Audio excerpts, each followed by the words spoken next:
कल्याण डोंबिवली महापालिकेच्या निवडणुकीचा प्रचार आणि रंगात आला आहे। आजचा प्रचाराचा तसं पाहायला गेलं तर दुसरा दिवस आहे। मात्र टिटवाळा पॅनल क्रमांक 3 मध्ये आपण जर पाहिलं तर या ठिकाणी महायुतीच्या उमेदवारांसमोर महायुतीच्याच बंडखोरांनी एक पॅनल उभं केलं। या पॅनलचं त्याच्यासमोर आव्हान असणार आहे। आपल्यासोबत महायुतीच्या पॅनलच्या माजी उपमहापौर उपेक्षा भोईर आहेत। ताई, काय सांगाल एकंदरीतच आपल्यासमोर सध्या बंडखोरांचं आव्हान?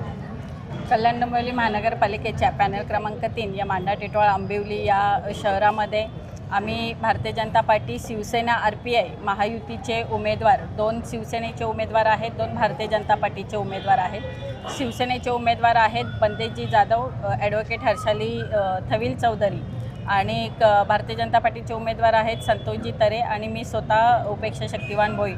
असं आम्ही 4ही उमेदवार अनुभवी आहोत। कल्याण डोंबिवली महानगरपालिकेमध्ये नगरसेवक राहिलेला आहोत। गेली 15 वर्ष, गेले 2 टर्म मी कल्याण डोंबिवली महानगरपालिकेत या टिटवाळा शहराचं लोकप्रतिनिधित्वही केलेलं आहे। त्याच्यामुळे मला पूर्णपणे विश्वास आहे की लोकांचा पूर्णपणे कौल आमच्या बाजूने आहे। मी कधी गेल्या 15 वर्षात जर माझा रेकॉर्ड काढला असेल तुम्ही, तर कधी मी दुसऱ्यांवर टीका एकदाही केलेली नाही। त्याच्यामुळे मी कधी कोणावर बोलत नाही। शेवटी जो तो आहे निवडणुकीच्या रिंगणात उतरतो, जो तो ज्याच्या त्याच्या परीने प्रयत्न करत असतो। परंतु लोकांचा कौल आणि लोकांचं मत आणि लोकांचं सहकार्य आणि लोकांचा आशीर्वाद, महागणपतीचाही आशीर्वाद आमच्यावर नेहमीच राहिलेला आहे। त्याच्यामुळे मला पूर्ण विश्वास आहे की आमचा जो पॅनल आहे तो सर्वाधिक मतांनी आम्ही इथे जिंकून येऊ असा मला विश्वास वाटतो। आपण जर पाहिलं तर भाजपचे देखील बंडखोर तुमच्या समोर आव्हान उभं केलं आहे। त्यांनी स्वतंत्र पॅनल उभा केलेला आहे। काय वाटतं तुम्हाला एकंदरीत? निवडणुकीच्या रिंगणात सगळ्यांचीच इच्छा असते की प्रत्येकाला निवडणूक लढवायची असते। भारतीय जनता पार्टीचे बंडखोर मी असं म्हणणार नाही, आमचेच भाऊ आहेत, आमच्याच कुटुंबातले, आमच्याच परिवारातले आहेत, आमच्याच गावातले आहेत। त्याच्यामुळे त्यांना देखील शुभेच्छा। जो जिंकेल त्याला शुभेच्छा, जो निवडणुकीत उतरला आहे त्याला देखील शुभेच्छा। पण भारतीय जनता पार्टी, RPI, शिवसेना युतीतून आम्ही लढतोय। तर आम्ही विकासाच्या मुद्द्यावर आम्ही गेल्या 15 वर्षापासून मी पुन्हा एकदा उल्लेख करते, माझी उपमहापौर होता या ठिकाणी अनेक विकास कामं देखील तुमच्या माध्यमातून तुम्ही केली आहेत। तर यंदाच्या प्रचाराचा मुद्दा काय असणार आहे, काय अजेंडा असणार?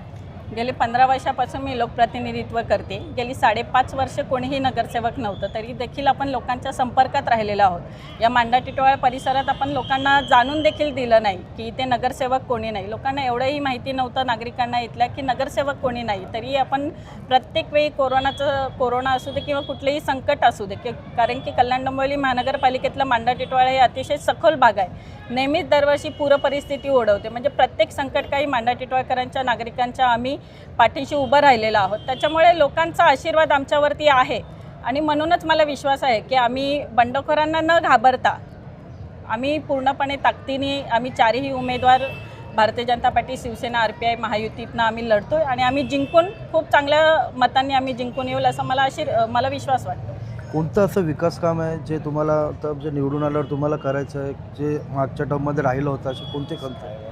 कल्याण डोंबिवली महानगरपालिकेत मांडा टिटवाळा हे शहर असं होतं की आत्तापर्यंत इथे सावत्रपणाची भूमिका दिली जात होती। त्याच्यामुळे मी जेव्हा पहिल्यांदा 2010 साली निवडून आले तेव्हा मी बेसिक कामांना सुरुवात केली आणि बेसिक कामं जेवढी मी केली पहिल्या टर्ममध्ये, मी दुसऱ्या टर्ममध्ये अधिक जास्तीत जास्त भर दिला तो मोठ्या मोठ्या विकास कामांवर केला।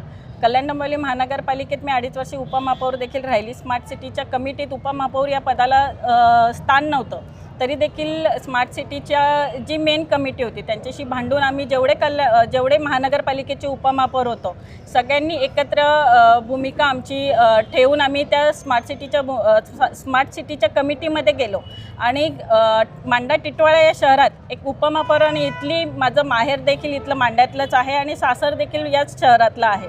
त्याच्यामुळे या गावातली मुलगी आणि सून म्हणून या गावासाठी जास्तीत जास्त विकास कामं कशी या स्मार्ट सिटीच्या माध्यमातून करता येतील यासाठी मी नेहमीच प्रयत्नशील राहिलेली आहे आणि याच्या पुढे देखील जी काही विकास कामं मोठी माझ्याकडनं बाकी आहेत ती मी नक्कीच करण्याचा प्रयत्न करेन। एकंदरीतच आपण आता उपेक्षा भोईर यांच्याशी बातचीत केली आहे।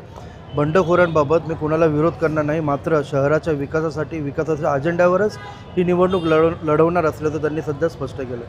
अभिजित देशमुख, जिल्हा वार्ता, टिटवाळा। जिल्हा वार्ता, जनतेचा आवाज।